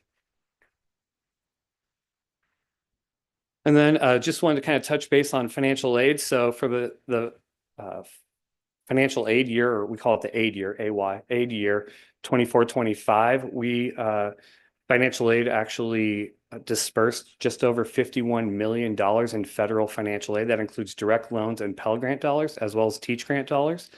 And so that's just to kind of give you a scope of the amount of money that they're working to help support our students. This does not include PA state grant dollars that we also receive. This is just federally funded dollars. But we're really excited. Actually, we're working with our financial aid team today on launching that new financial aid offer for the aid year 25-26. So we're going to be sending out about 5,000 aid offers next week to admitted students for the fall 2025 season. So we're really excited about that. That's obviously a huge step. And if you rewind all the way to last year in April, is when we sent that out because of the FAFSA delays. And so we're really excited to be able to get that out on the more traditional timeline and have families have more time to walk through their aid offers and have us an opportunity to talk with them about the cost of attendance and how can we make Penn West University more affordable. And then also on the slide here is the amount of money that we awarded through our Next Gen General Scholarship application. And so this is our one-stop shop scholarship application that is across all three campuses. And so just over $3.2 million through all three foundations we awarded in terms of non-athletic scholarships to Penn West University students. We also just brought on the athletic teams in their awarding process through the general scholarship application and Next Gen, and that's just over $4 million that we awarded through that process through the foundations last year. So we're going to be set to launch the the updated general scholarship application for 25-26 February 1st. And so we're working on an announcement to get that out to the student population. And then we work closely with a number of committees across all three campuses to help administer and award those scholarships. And then finally, I mentioned the FAFSA delays. So it has been a very challenging year for our financial aid teams, not just at Penn West University, but financial aid and families across the nation, as well documented. So a number of, challenges that we've had to work through this past fall, but so far for spring disbursement, we're right on pace. Disbursement happens Monday, January 27th. And so we're really excited to get monies into the hands of students and work closely with student accounts on that process. We also have been working through this past fall on the Grant Us application. So FIA has implemented a new system, and so it's a bit of a new process for families to go through and apply for a PA state grant. So we've been working closely with FIA as well as with the PASHE Chancellor's Office on some of those challenges. And so I think for the spring semester, we're actually looking like we're in a much better shape for a traditional disbursement process through FIA and the PA state grant, although there'll still be some residual lingering things that we'll continue to work on an individual basis with students as those come up. And then I mentioned we're launching the general scholarship application on February 1st. So again, really excited to get that out there for both incoming students, but also our current students so they can apply for additional scholarship monies through that process. So that concludes my report, but I'm happy to take any questions that trustees may have. Questions? Representative Donald. A quick question. You mentioned a 3% increase in the retention rate. 3% equals what? So it was 81.5% for headcount for spring 24, fall 24, or sorry, fall 23 to spring 24. It's 84.5% for fall 24 to spring 25. And so it's a smaller freshman student population, but it does so it's a little bit of a smaller end count, but it does represent a larger percentage of the students that we're actually retaining from that fall census. That's the figure. part I wanted to hit on, Yeah. is that is a number to be celebrated. Everyone works really hard to get those students here. And the fact that we're keeping almost 85% is a huge number that we need to make sure we're all celebrating. Thank Absolutely. you. And we saw an increase for the last 2 years, fall to fall. And so this is, we're tracking the fall to spring because it's really important to make sure that we're on track and that if there's ways that we can better support students or interventions that we can take action on earlier than later. So we're being proactive instead of reactive is going to be critically important. And so academic affairs has done some really great work as well, looking and studying at retention, both from the faculty perspective and in the classroom, but also from the non-faculty perspective and how our success coaches, financial aid, student affairs, and other folks work together to help support students when they're not in the classroom. So I think it's really been a very nice collaborative experience this fall and going into the spring semester to continue to look at that and support our students to make sure that we're keeping them. enrolled and graduated. David, we appreciate that impeccable detail that you provided for us. To those that are trustees from other campuses and you're not on the Clarion campus any longer, I want to point out that the Clarion trustees have known David for a while, and I would refer to David Dolans as the student whisperer. That's very kind. Thank you. Thank you. Thank you. And thank you, Trustee Jones, for your report. Coming up next, we have Student Affairs. And on Student Affairs, I have Trustee Kennedy first, and then I have Jim McGee. Is that correct? And Larry Seebeck. Sorry, Larry. And that is correct. So President hit on a few things, but dining services, all three campuses now have the same food service provider. Clarion and Edinburgh will be receiving the vending machines like Cal has to help students who maybe have late classes or practice, make sure that they can get meals. And it is unique to Penn West because it was developed by Auxiliary Services ID card technology. Penn West University campuses, all three of us are voter-friendly campuses for 23-24. I think that's something to be proud of as we make sure that we reduce barriers to student voting. Residence, life, and housing, they're still forming housing and residence life environments that maybe have interest to the students, whether it's art, whether it's nursing majors, STEM majors, and again, that's on all three campuses. Office of Students with Disabilities at Edinburgh celebrating their 50th anniversary.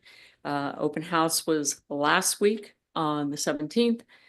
They do have a web page to share more information, but there will be I guess a party of sorts in April for educational awareness. Before I turn it over to the gentleman, I have to leave. I have a school board meeting I got to get back to Erie for. Thank you, and I apologize for leaving. And now, Mr. Seebeck, Associate Vice President of Student Affairs, and Jim McGee, Assistant Vice President of Student Affairs. Take it away. Trustee Kennedy, thank you for your time and thank you for your service with the school board. I'm also going to recognize Bob Mihalik in the back because I think he may have to leave early with Trustee Whitson because they have to get back for a school board meeting in our local community. So calling Bob out on that one. But thank you for the report. One thing I'd like to talk about is Student Affairs is working almost daily with Finance Administration. So we're going to have the budget reports and our proposed rates for you by your March meeting. This is a challenging time for all of us, and we are working very, very diligently to get through this. One of the things we are looking at is a zero-based budgeting model where we're starting from scratch on all these budgets. We're not going to give you something that says, hey, we threw an X percentage on and we need this price. We're drilling down daily into all the expenses that we do. One of the things I commend the team on, saving money. I'm going to recognize today, we have our professionals in the back of the room. We're doing all these presentations in-house now. We're not outsourcing any of this stuff. And the team behind you, they're doing this and getting it out to the world. Thank you very much. This work that we're doing with Finance and Administration we've been given a roadmap by Fawn Petrosky, and the president has recognized her several times. It's time for her to move on and take care of the grandkids, and we praise her for her work. She does not want to go, but it's time for her to go spend some time with the children. The president also mentioned the meal plan vending machines that we're implementing on the campuses. This is something we also developed in-house, where a student can take their meal cart, go up to a machine, swipe it, get a protein, then to go to another machine, get a dessert, a side, and a drink, and a full meal deal, basically, without an attendant. So again, cost savings to the students. For the March meeting or the March retreat, we're also going to talk about summer camps. Summer camps are very, very important on each of our campuses. Those programs tied with strategic enrollment bring high school age students to our campuses. They bring athletic teams to our campuses and see our facilities. So we're going to talk a little bit about those programs, how we can market those better, and how we can increase revenues on those. As Trustee Kennedy mentioned, the Dean of Students Office, voter-friendly campuses. Each of our campuses are now designated voter-friendly, very, very important in today's society. Parent and family engagement is another area. We continue to have parent and family programs. We had very successful football programs this past year. We are tying that into the spring semester with student programs and family programs. We're also going to tie that into the strategic enrollment management program that David talked about. We're going to tie those into families, seeing the excitement, bringing parents onto campus so they can see what goes on our campuses. Talking about residence life communities, Jimmy? As I try not to fall. Thanks, Larry. He's got a whole page of notes here, so be careful. I'm a little different than Larry. I'm a note taker. As mentioned, the Enhanced Student Club and Organization Advisor Training, that's something that's been initiated. Think of it like a handbook for our advisors, something they can go to learn to be an advisor, to help them. Certain things in there would be like fundraising, space requests, how to use the Engage software for tracking, and promotion of their group. So we're excited to have that. As mentioned, 10 specialized residence life and housing communities offered. Those would be living learning communities, student interest groups. So students can, if they have interest to live near students that have the same interests as them or studies as them, they have that option. And there's many of those. I want to highlight two great programs we have. The first one is the Penn West California Health Fair that happened in October.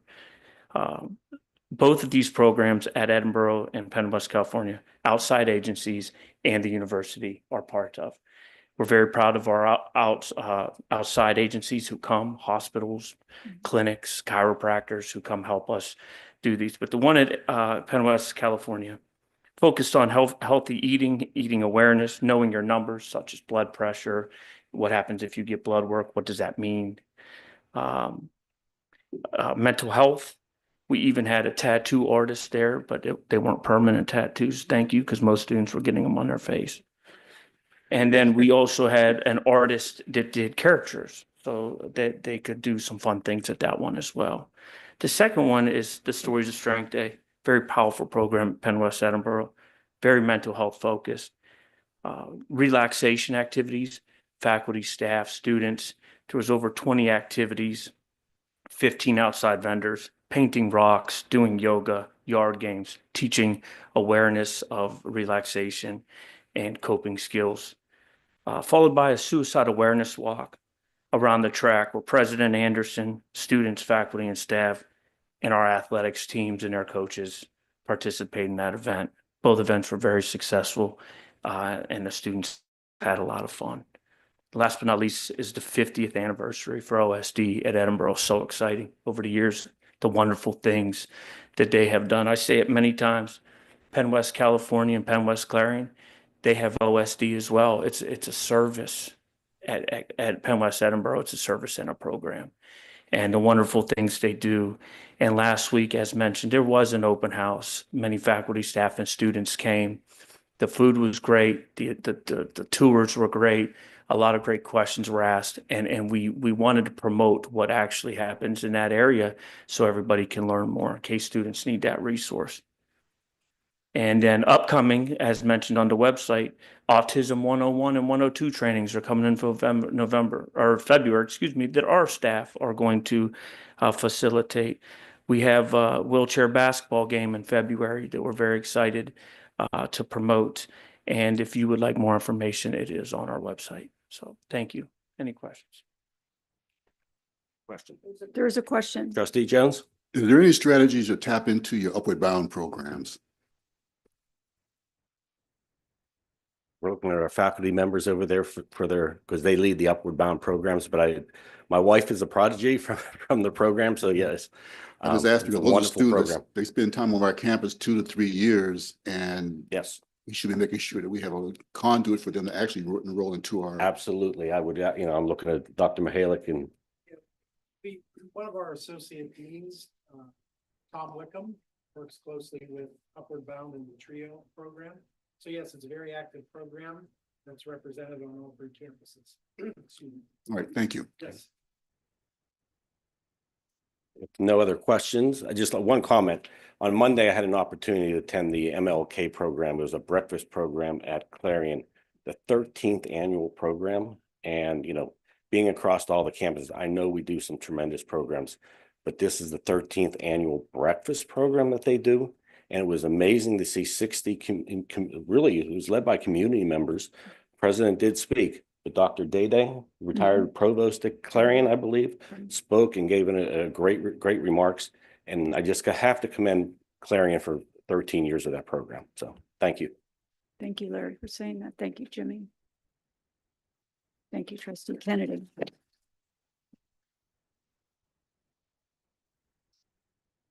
Now we're to Finance and Administration. So on my list for that, I have Trustee Pickett and Fawn Petrosky, who's attending online.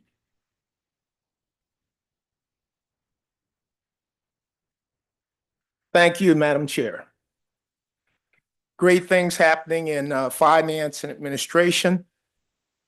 In the January Council of Trustees report, a total of $10.3 million was reported for the quarterly contracts and purchases between August 21st, 2024 through November 20th, 2024.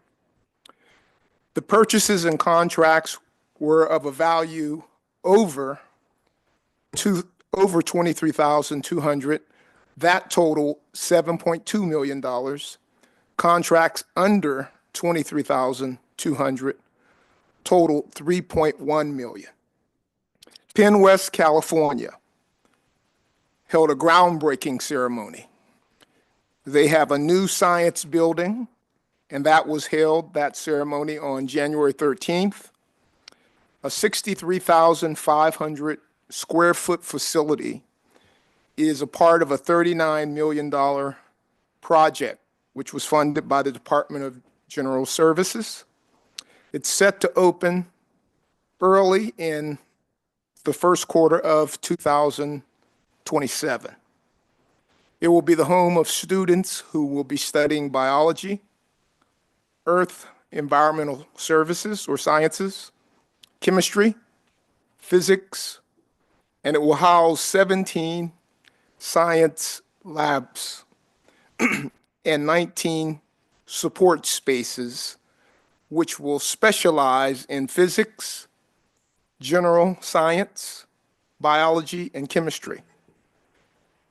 The Penn West accounting team successfully completed a financial statement audit and is currently completing a California NCCA audit and a TRIO program audit. The Information Technology Services team, sometimes referred to as ITS, teamed up with Academic Affairs to form a group called the Penn West Technology Faculty Advisory Council. And that group will advise on new technologies, changes in existing technologies, and they will also champion technology strategies for Penn West. ITS gave students and faculty electronic book access, and this will help increase the student success, but also it will decrease cost.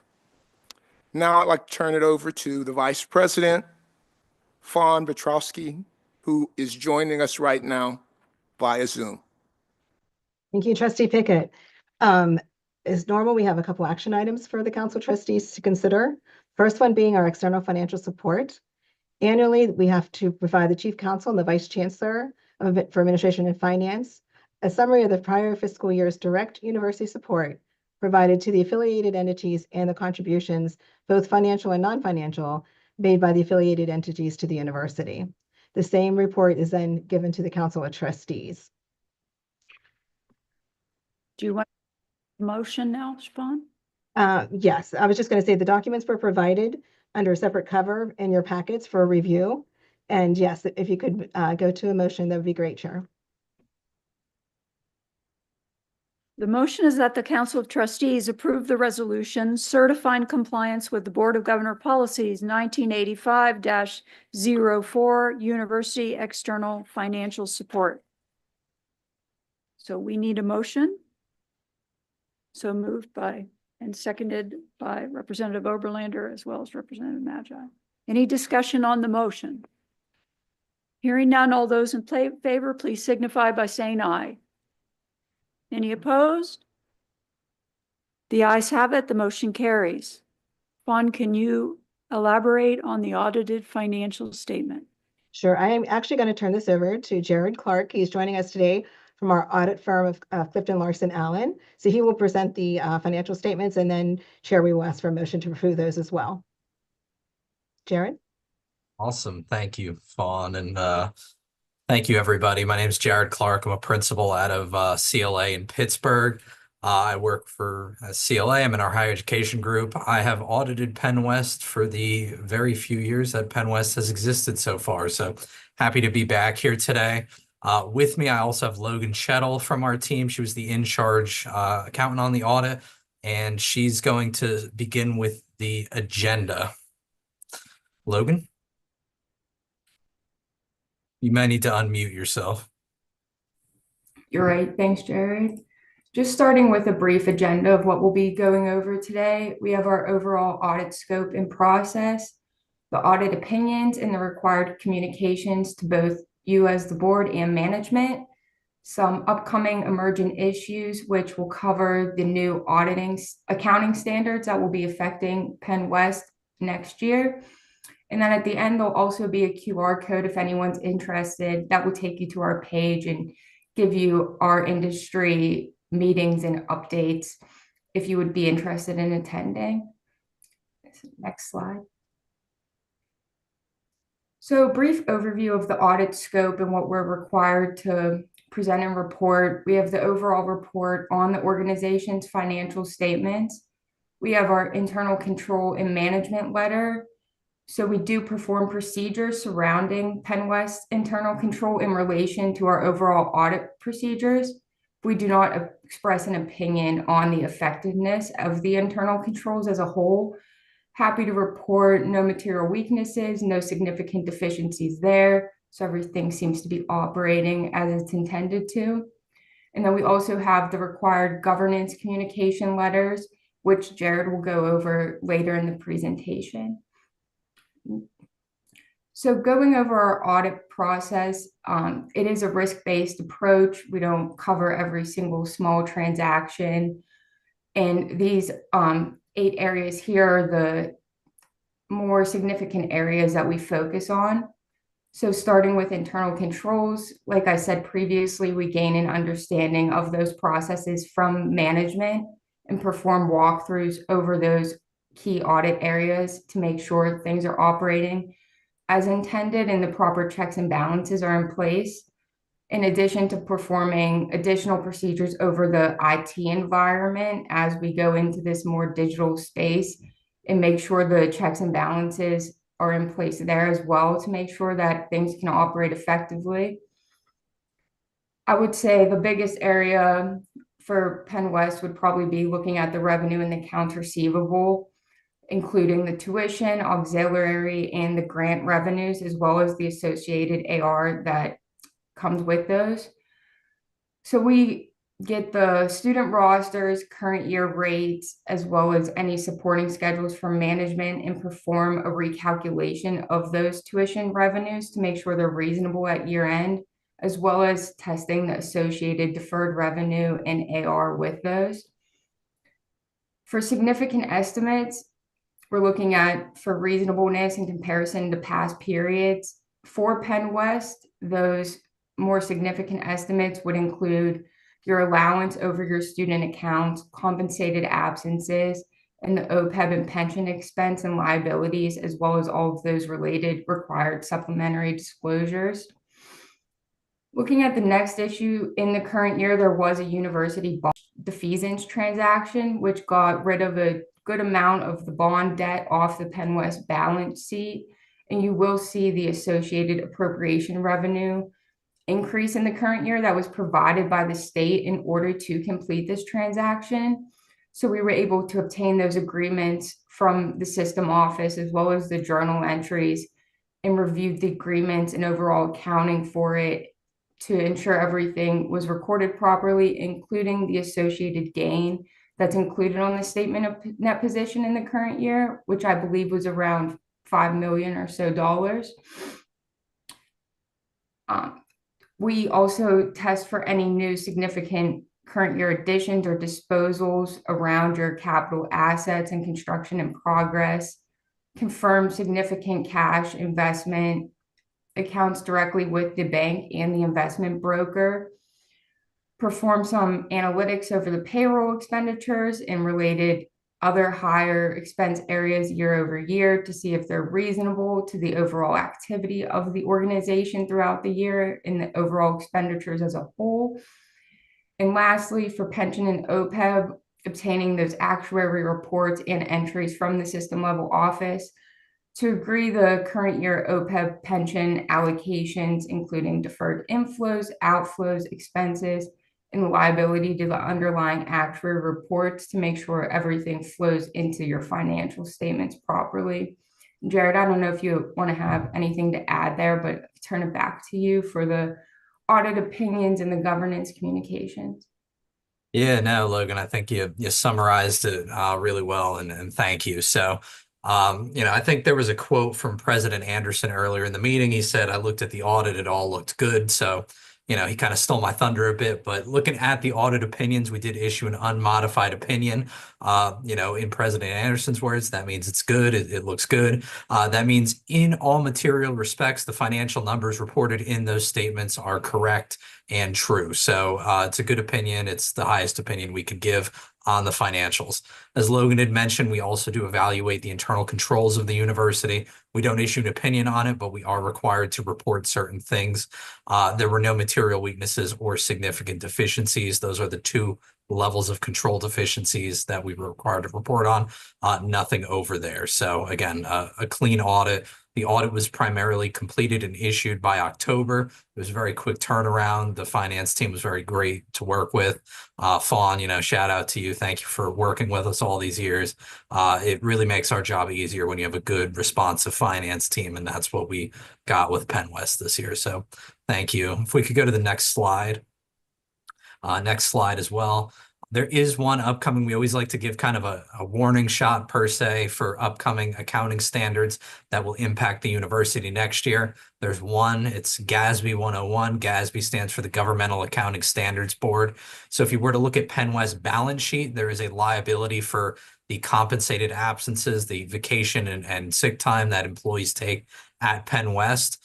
This standard basically brings that accounting into the modern age, takes into account the new forms of leave that maybe didn't exist when the standard was there. Ultimately, what is it expected to do? Either have not much of an impact or increase the liability, but that's coming next year. So we'll work with the university's accounting team to make sure that we're properly accounting for and recording that compensated absence liability. If we could go to the next slide, please. That's the QR code Logan had mentioned. We do have a higher education virtual conference coming up. It's 4 hours over 2 days, complimentary for anyone to attend. Has a lot of really great sessions on all the things impacting higher education right now. You can always reach out to me if you have any questions on that. If we could go to the next slide. Again, if anyone has any questions or any feedback, happy to take that now. And we've always appreciated working with Penn West. We've always appreciated working with the Pennsylvania higher education system. And the next slide, that's the end of my presentation. So thank you. Thank you, Jared. Are there any questions from the trustees?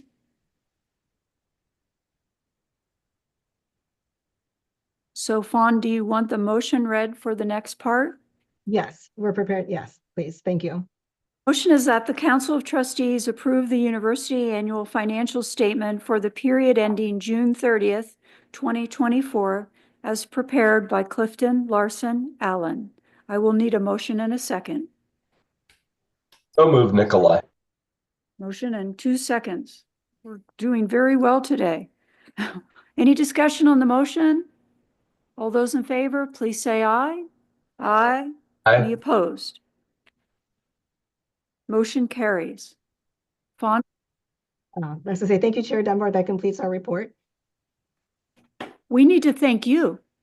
We understand this is your last day of service and that we will again see you when you come back from your vacation over random periods over the next year. However, know that we will be swimming in deep water without you. This is not to make you feel guilty. It's to make you feel regaled that you did such a fabulous job for us.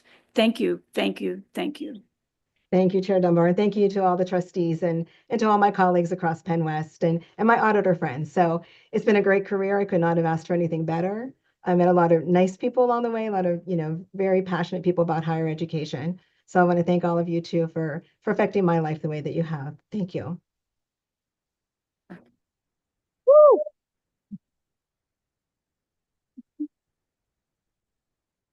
We'll now move to the Advancement Committee report. This report can be found in your packet, but Trustee Pape, you can start the report and then we'll call on Mr. Geiger. Thank you. Hello, everybody.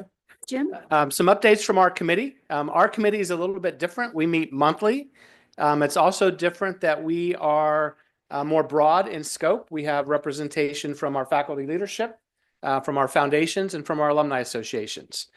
So I appreciate Trustee Pape's leadership in that. I think we've had some great meetings.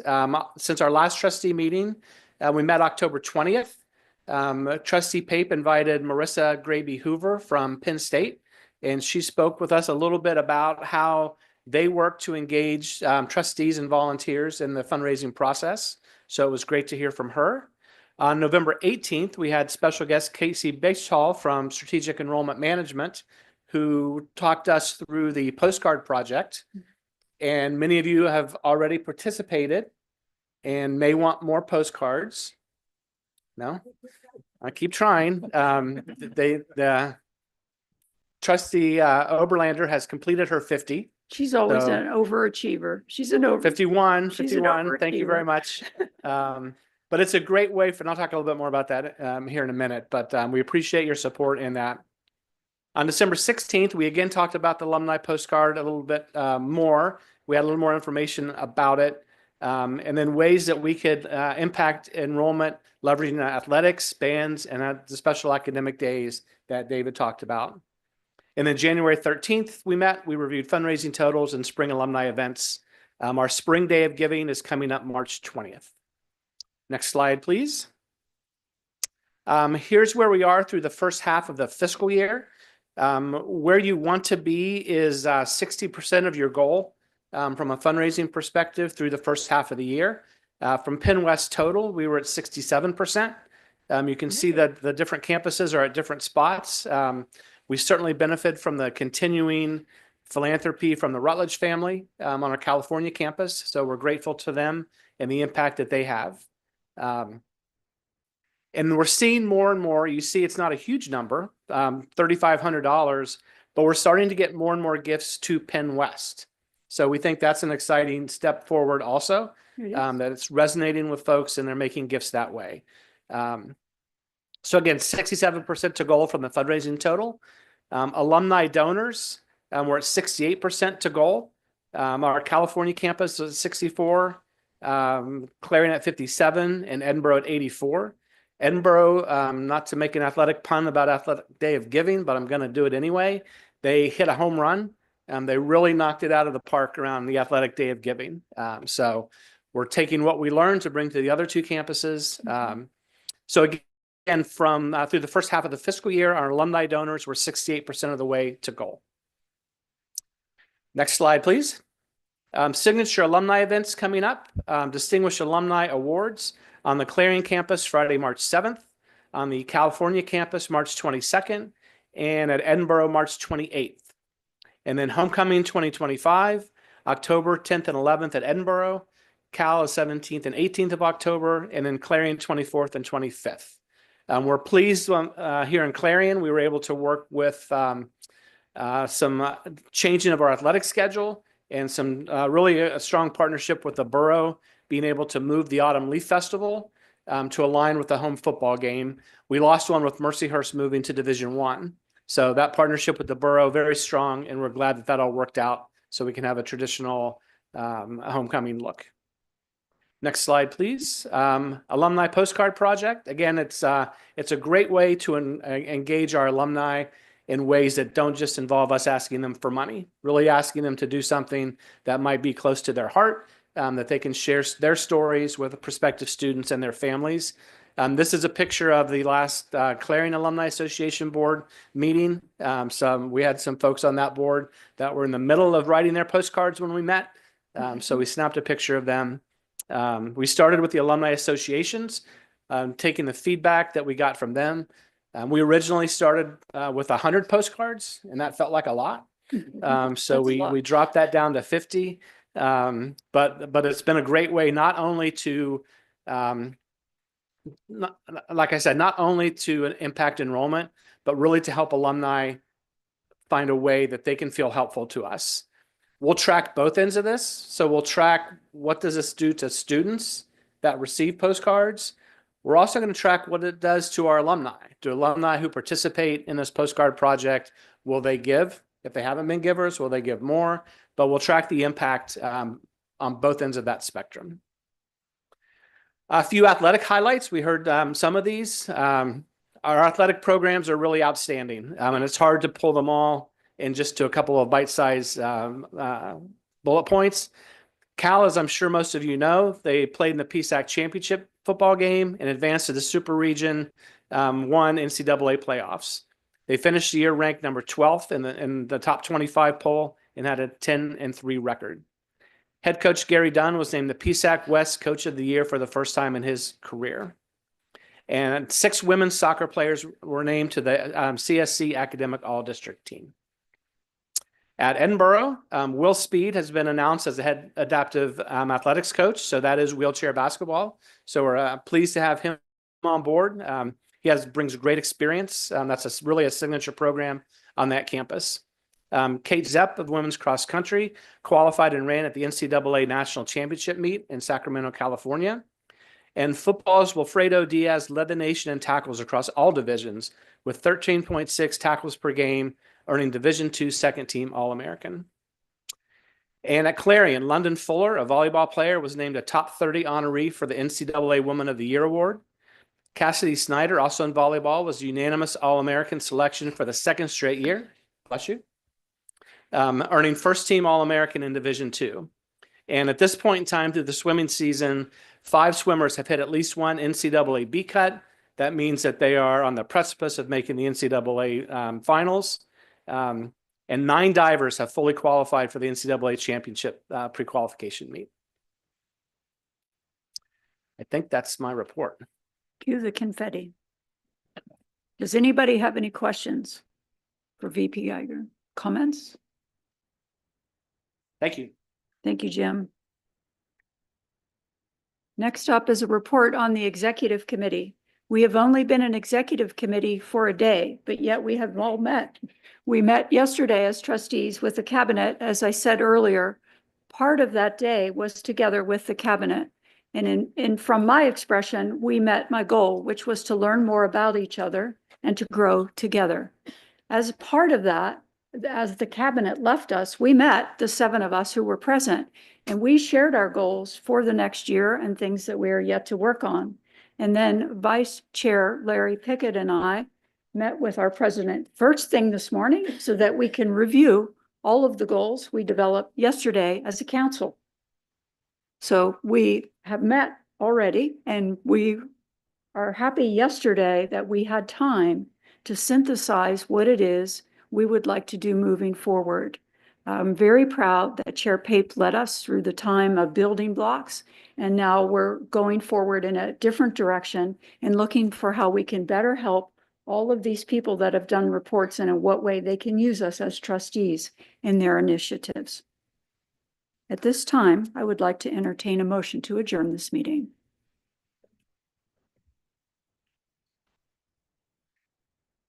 Meeting is adjourned.